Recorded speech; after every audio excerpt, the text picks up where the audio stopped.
Hi, my name is John Gulbranson and I'm the president of International Test Instruments. In this presentation I will talk about the history of PC buses from ISA to PCI Express.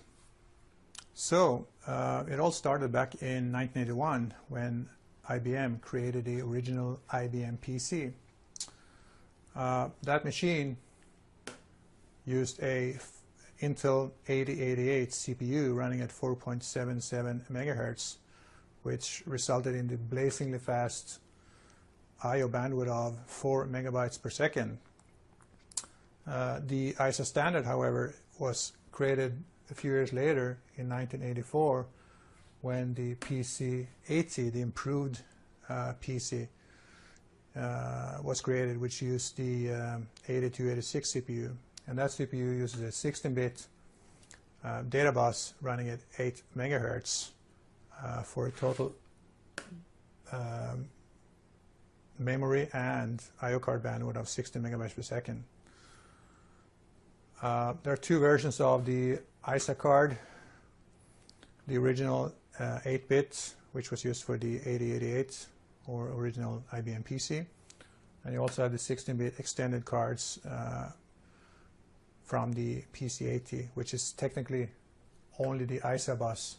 The original one is not technically part of the ISA standard. Only the 16-bit one is actually spelled out in the standard, but commonly we call both of those card versions the ISA card. So depending on the actual CPU used, the 8088 or the 286, you can address either 1 meg or 16 meg of address range on the CPU bus and therefore also on the I/O card. Both of these CPUs support 64K of address space. One of the problems, of course, is that the ISA bus is not very fast. It was an old design from 1980, essentially, and after about 10 years, when Windows came along and other GUI-based operating systems, the I/O bandwidth was not enough to support the advanced graphics cards that started to come along.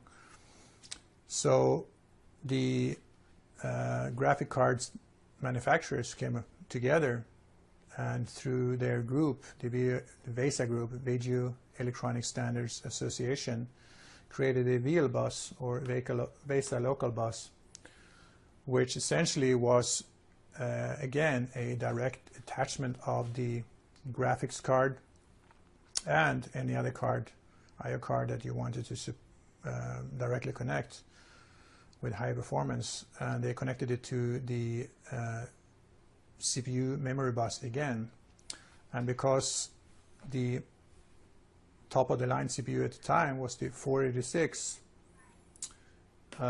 CPU running at 33 megahertz, that was the bus standard for the VL local bus.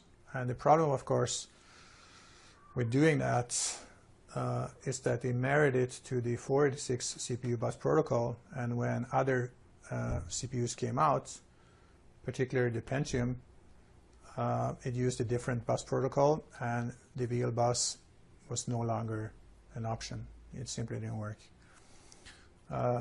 Later on, IBM tried to create a future-proof and CPU-independent alternative to the ISA bus as part of their MCA microchannel architecture design. And we'll talk about that bus and the VL bus in some future slides. This slide shows the original IBM PC-80 motherboard from 1984. This is the board that uses a 8286 CPU. And you can here see the two different slots. This is the legacy original PC slot, and this is the extended, you see the extension here, connector for the actual ISA slot, which is part of the ISA standard from 1984. So technically this is the only true isoslot, but we refer to both as isoslots and therefore isoboards.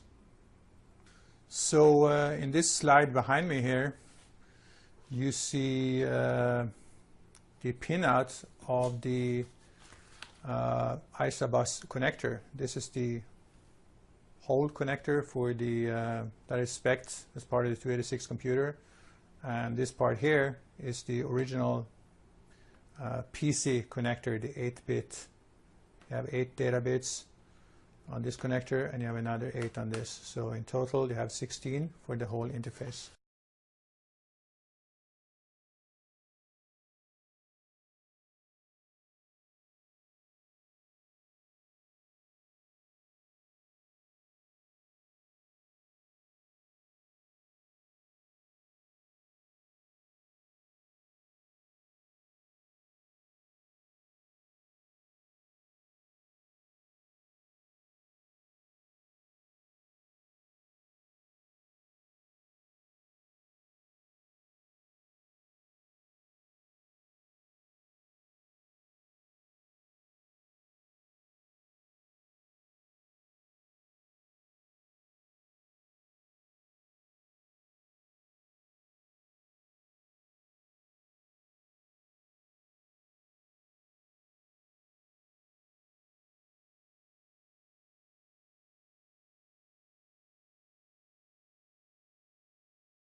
A lot of questions about PCI Express. What works with what doesn't work with what are the different generations, what does it all mean? So today we're going to tell you everything you need to know about PCI Express 3.0 as fast as possible. So let's start with the very basics. PCI Express is the interface that is used to plug modern expansion cards into modern computers or motherboards. It completely replaced PCI and AGP, which is great because AGP was only for graphics cards and PCI had to be used for pretty much everything else. PCI Express works with pretty much anything. Sound cards, network cards, RAID cards, video cards, they'll all pretty much fit as long as you're aware of a few simple guidelines. Now I said they're universal, but PCI Express slots are available in a variety of different physical configurations.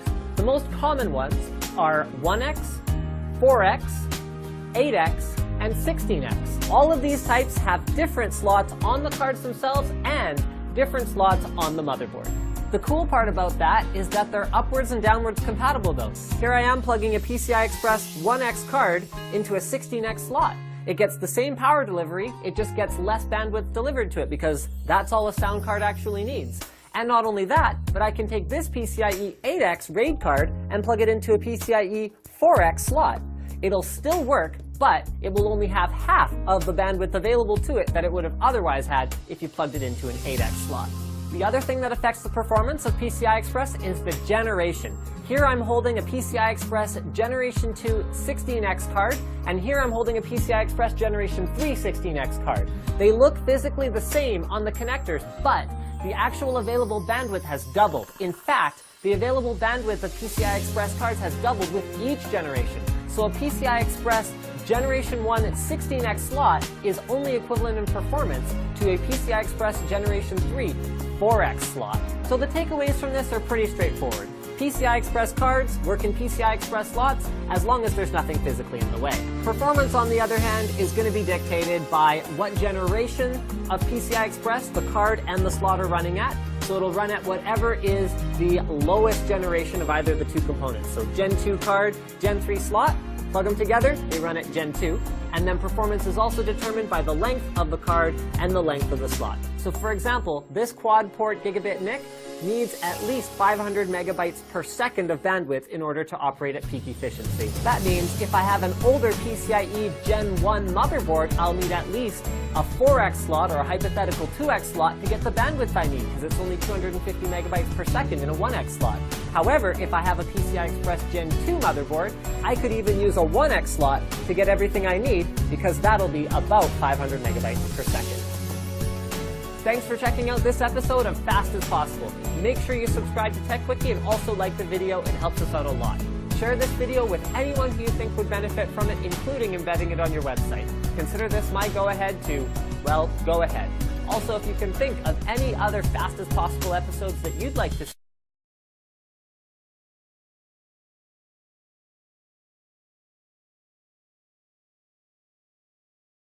the abbreviation SCSI is pronounced SCSI, and this stands for Small Computer Systems Interface.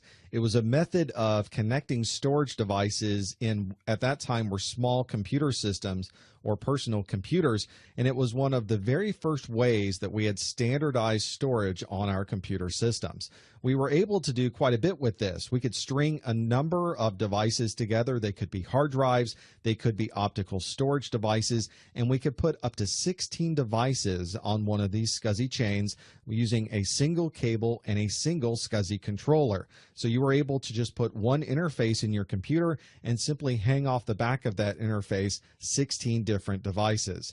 Through the years, there have been a number of different kinds of SCSI formats. You may see it called Fast SCSI, Ultra SCSI, there's Ultra Wide SCSI, there's Ultra 2 SCSI, and so on. All of these formats tend to be backwards compatible, but the best possible performance you're going to be would be to get a storage device and a controller that were using the same type of SCSI interface. Before USB came along, SCSI was really the standard for connecting our peripherals together. We would plug in printers, scanners, tape drives, CD-ROM drives, anything that needed an external connection. SCSI was the format that we were using.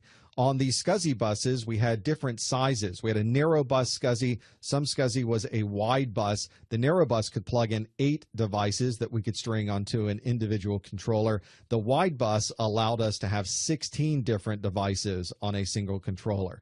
The part of SCSI that really makes it powerful is that the interface and the communication itself is very, very intelligent. It's very powerful. We were able to do a lot of different communication over that SCSI bus, and it was very simple to plug in. Even though we were able to control so many diverse kinds of devices, it was a single type of interface. We assign a number to it, and now we've got a SCSI connection on our computer. SCSI has been around for a very, very long time. But even today, especially in large server farms, we see SCSI interfaces for hard drive controllers, and especially on virtualized environments, we see a lot of SCSI being used. Even though it's not a physical SCSI connection, we're still using that SCSI standard of protocols to communicate over these virtualized systems. One particular piece of SCSI that was very important, especially early on in SCSI, was the termination. You could plug many devices in, but the last device had to have what we called a terminator on the end of the chain. That way, the SCSI communication knew exactly where the signal ended. Without a terminator, none of these devices would be able to operate properly. The newer SCSI devices tend to have these terminators built into the device, and you can enable or disable the terminator just by clicking a button. But the older devices needed a physical terminator that you would connect to the interface that was on back of the SCSI device. There are many different types of interfaces that you'll see for SCSI. They've changed quite a bit through the years. Here's an example of one. You can see this one happens to be an Ultra 3 SCSI connection, and you can see a PATA connection right next to it. They're almost the same size. The SCSI might be a little bit shorter. This is a view from above. If we were to look at it from the side, you can see the interface connector is a little bit different than the PATA or the SATA connections that we've used before. This SCSI connection has quite a number of pins associated with it. The cable that we would use to connect this would be something like this, where we would plug into the motherboard, and then there might be many different connections on that same cable where we could use all of these different SCSI devices and plug them all in at the same time. If we were to look closer, you can really see a lot of different pins being used. And on this particular SCSI connection, it was a higher bandwidth, so it needed a lot more pins to be able to communicate. But it may not be this type of connection that you would see with SCSI. Because they've changed so much through the years, you might see a DB25 connection that looks like a serial, or maybe even an older parallel connection. They all look very similar, but these are actually SCSI connections. You have to look very carefully to see the differences. Some connections are very clear that they're SCSI. This high density 50-pin connection has locks on the side of it that connect in. That's very, very exclusive to SCSI. And some of these higher density connections as well really make you see that very quickly that's a SCSI connection. There's nothing else that looks quite like those connectors. When you're physically connecting SCSI devices to the SCSI cable that you have, whether they are inside of a computer or outside of a computer, you have to give each one of them a completely unique number. This is called a SCSI ID. So on that single bus, on that single connection coming out of an interface of a computer, we would provide different IDs. For instance, if this was your boot disk, maybe we'll give that SCSI ID 0. If there's a floppy disk or a scanner or an optical device, we might assign that a number 2. If there's a CD-ROM, we might assign that with a SCSI ID of 3. There's also a concept within SCSI connections called a logical unit. So within each physical SCSI ID on that interface, you might have logical units inside of this. This was very common to see if you were plugging in an external SCSI storage device that had multiple hard drives inside of it. You would give the storage device itself a SCSI ID, and then there would be logical units assigned to the individual drives within that single physical device. You also see this quite a bit when you're working with virtualized systems. As I mentioned earlier, the signal that is at the very end of the SCSI bus has to be terminated. There might be a physical terminator, or it might be a termination functionality that's built into the hardware itself. If you ever see what we call SCSI attached devices that are serial attached SCSI, they don't have jumpers, they don't have terminators, they don't have settings. A lot of the more modern storage devices that we are plugging in over something called serial attached SCSI are completely automated in the way that they configure themselves on that SCSI bus. Here's an example of a legacy SCSI device. I think this is an optical device, but it could be a hard drive, it could be a scanner, it could be anything else.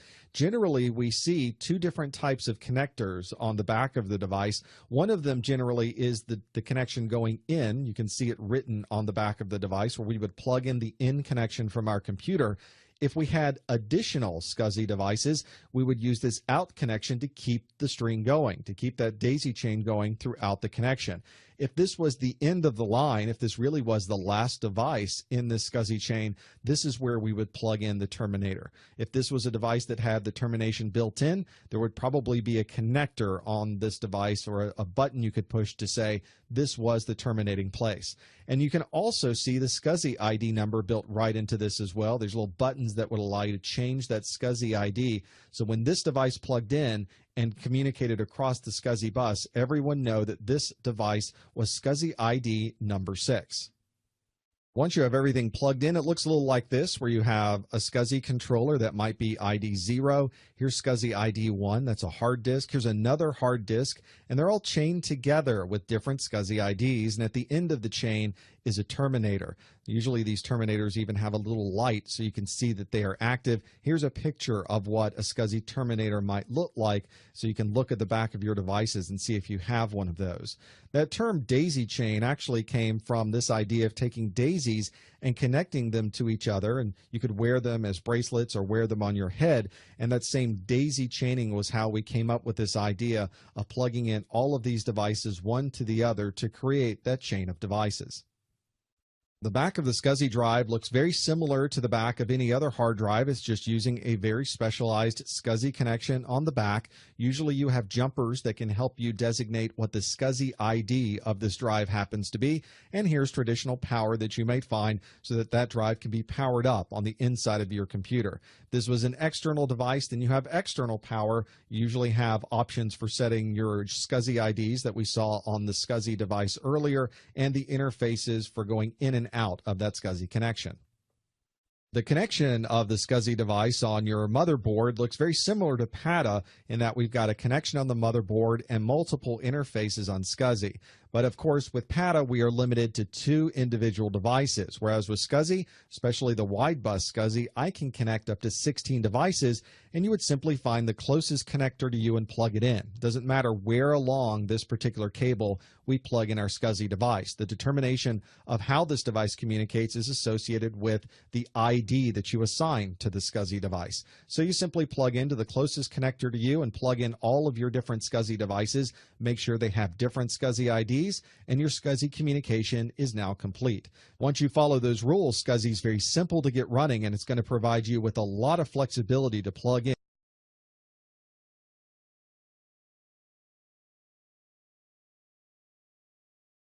The computer currently has one IDE hard drive.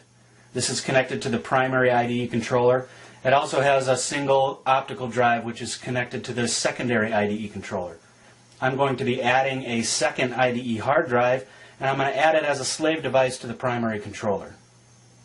I will be removing the original hard drive so I can show you what the hard drive looks like, and then also so we can reconfigure the jumpers. First, I'll begin by removing the power lead, grip onto the Molex connector, and then I pull it out of the device. Then I remove the ribbon cable. I grab the ribbon cable close to the connector and then pull straight out from the device.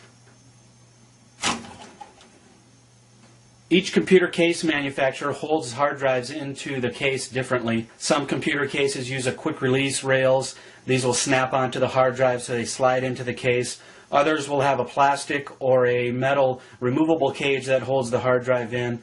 This one happens to have a fixed cage. This is welded right to the case, and then it uses screws to hold the drive in place. I'll remove these screws so then I can slide the drive out of the case.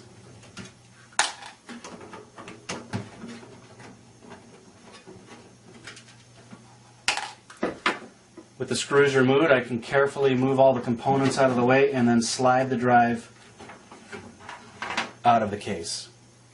Here's the IDE drive that I removed from the computer. Here we have the 4-pin Molex power connector. We have our 40-pin IDE controller. Has a keyed notch here so our data cable can only fit in one direction. And then our IDE device has jumper settings. Somewhere on the IDE drive there will be a legend or some indicators to indicate which jumper setting will specify the device as a slave or a master device or a cable select device. In this case, if we remove all jumpers, that would be a slave device. If we set the jumper to the far right, that would be a master or single drive. Or if we set it on the third jumper, that will indicate or enable the cable select feature. This device is going to be our master device. So we're going to set it as the far right jumper. So this white jumper right here is already in the proper location. So this device will be the master device. We're going to install this on the primary controller. This device is going to be our slave hard drive. We're going to add this to the primary controller. This device doesn't happen to have a legend on top, but if I turn it over, the bottom jumper settings are listed right on the board. So here we have CS. If we were going to have a cable select device, we would use the first jumper. If we were going to specify this as a slave device, we would use the second jumper, and then the master device would be the third jumper. In this case, this is going to be our slave device. We will move it over to the second jumper. So this device is now configured as our slave device. IDE devices support one of two settings. We can either set all devices as the master or slave device, or we can set both devices as cable select. If we use cable select technology, we're going to have to use a cable select supported cable. Here's an example of a cable select supported cable. A couple of items on a cable select cable. One of them will have a little notch out of it. So in this case, we have one of the wires has been punched out. We also have markers on the connectors to indicate which connector goes to which device. In this case, this one says sys board, so this plugs into the motherboard. The connector at the end of this cable supports drive 0, so we would put our drive 0 or our master device on the end of the cable. And then drive 1 or our slave device would go on the center connector. So if we're using cable select, we have to use a cable select cable. Some IDE cables like this one are what are called 40 wire cables. So there's 40 wires and a 40 pin connector. These are used for optical drives and legacy hard drives that only support ATA33 or less speeds. Newer drives that are ATA 66, 100, or 133 need to use an 80 wire cable. These still have a 40 pin connector, but they have twice as many wires to support faster speeds. You can use a 40 pin cable with an ATA 66, 100, or 133 device, but it won't run at the fastest speed. So it's recommended to use these cables, the 40 wire cables, only for optical drives, and the 80 wire cable for any newer hard drives. Remove the ribbon cables from the motherboard so we can get a good look at them. Under each of these IDE controllers, we can see that this one says primary and this one says secondary. So we're going to connect our master and slave hard drives to the primary controller, and then our single optical drive will be on its own cable connected to the secondary controller. Whenever possible, you should separate hard drives and optical drives on separate controllers. In this case, we're going to put our hard drives on the primary controller and our optical drive on the secondary controller. You should also put your bootable drive that holds the operating system. You should configure that as the master device on the primary chain, and then any other hard drives or secondary hard drives should be configured as the slave device on the primary chain. Currently, our single optical drive is connected to the secondary controller. This cable is connected to our primary controller. This is what will attach our master and our slave hard drive. This is going to be our master device. We've got the jumper set correctly, so this is the master. Carefully insert this into the computer case, and then install the case screws to hold it in place. Installed and fastened the case screws. Now I can connect the data ribbon cable. Generally, you want the master device hooked to the end connector on the ribbon cable. This is our master device, so I'll connect the ribbon cable. And at this time I can also connect the power connector. Now I can install our slave device. This is our slave device. We've got the jumper settings set as slave, so I can carefully slide this into the computer case and then fasten the case screws. The hard drive screws are fastened. Now I can connect the secondary connector to our slave device.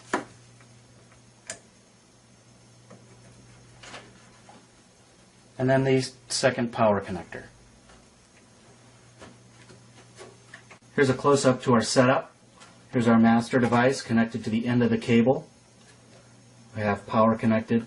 And then the secondary connector is connected to our slave device. This one also has power. And this cable is connected to our primary controller. With the hard drives installed, I can connect my monitor, keyboard, and mouse, power up the computer, and make sure that both drives are detected. Press the power button and boot the computer. As it boots, I can look at the BIOS splash screen, see if there's any indication that it found any devices. Press the pause break key to pause it. Here it indicates that it found a primary master device. It also found a primary slave device, and then a secondary master device. The delete key to enter the CMOS setup utility. Then I'll go into the standard CMOS features, and here we can see our current IDE setup. You can see our primary master device was auto-detected. It's a 40,000 megabyte or a 40 gig drive. Our primary slave device was auto-detected. It's a 19,996 megabyte or a 20 gigabyte hard drive. And then our IDE secondary master is an MSI CDRW. That's our optical drive. Looking at both the BIOS and the CMOS, it appears that the jumpers were set correctly and all devices were properly identified. So from here, we could save our settings, the computer would restart, and then we could go into whatever operating system we're using, and now we would partition and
Inside every computer is a central processing unit, and inside every CPU are small components that carry out all the instructions for every program you run.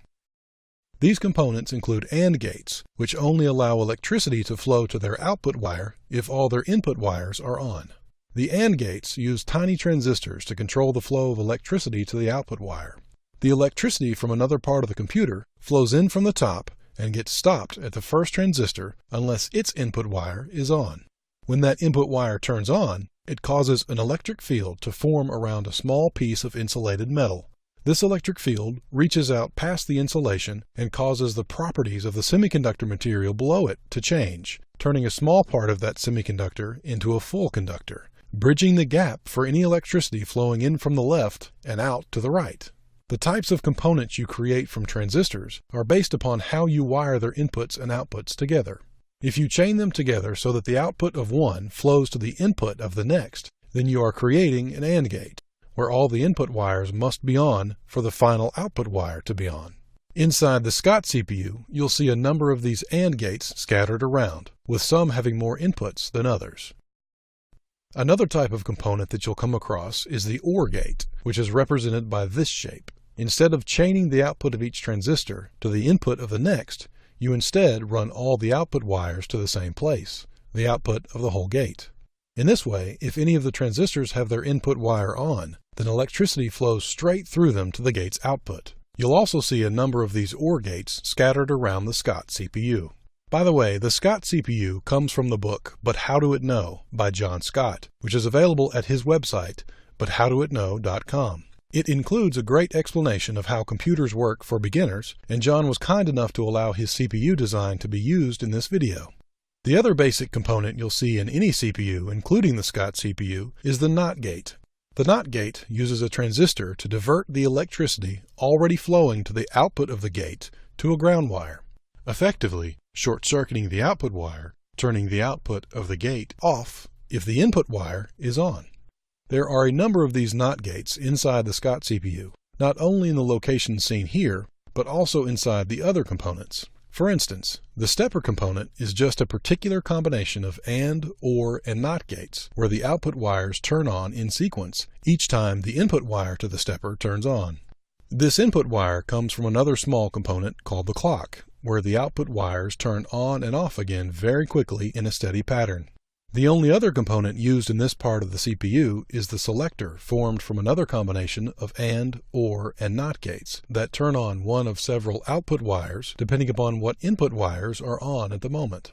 In another area of the CPU is the arithmetic logic unit, which includes more AND, OR, and NOT gates, along with the selector component that we just saw. There are a few other components in the ALU, like the exclusive OR and the NOR gate, but these are just made from the same OR gates we saw earlier, along with some AND and NOT gates. In other videos, we'll see how these components work together to process instructions sent to the CPU. This has been a brief look at what's inside the CPU.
Siêu phân luồng hay là được biết đến với tên gọi Hyperthreading là công nghệ được Intel giới thiệu vào năm 2002 với mục đích tăng cường hiệu năng cho các vi xử lý. Tuy nhiên, sau 12 năm chúng ta vẫn có rất nhiều cách hiểu khác nhau về công nghệ này. Vậy thì thực sự siêu phân luồng là gì? Video ngày hôm nay sẽ giúp bạn hiểu được rõ hơn về công nghệ này và những lợi ích mà công nghệ siêu phân luồng đem lại cho máy tính của bạn.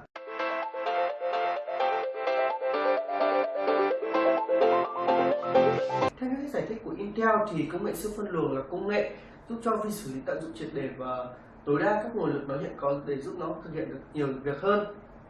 Cách hiểu này thì nó phù hợp với mục đích marketing hơn là giúp bạn hiểu rõ hơn về công nghệ này.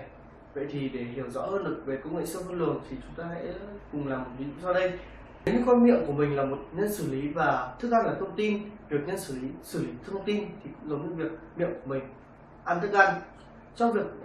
Trong khi mình ăn thì nhiều khi mình thấy mình nhai nhanh hơn là tốc độ mà tay mình có thể đưa được thức ăn đến cho miệng của mình. Đối với các nhân xử lý cũng như vậy, đôi khi trong một số ứng dụng và một số câu lệnh thì việc nhân xử lý thông tin nhanh hơn là tốc độ thông tin được đưa đến cho nó và khiến cho nhân xử lý nhiều khi phải ngồi không chờ thông tin đến để được đưa đến cho mình. Việc này rất là lãng phí và để tránh được sự lãng phí này thì Intel bằng các giải pháp về công nghệ đã tận dụng khoảng thời gian mà vi xử lý đấy ngồi không để giao thêm việc cho nó và bằng cách đó tạo ra được hai luồng xử lý khác nhau cho một nhân xử lý đó. Công nghệ siêu phân luồng chính là như thế, là tận dụng triệt để những khoảng thời gian mà nhân xử lý ngồi không chờ việc để bắt nó làm những việc khác. Về các lợi ích của công nghệ siêu phân luồng, công nghệ siêu phân luồng đối với các ứng dụng được thiết kế cụ thể dành cho nó thì có thể đem lại hiệu năng tăng đến hàng chục % cho máy tính của bạn.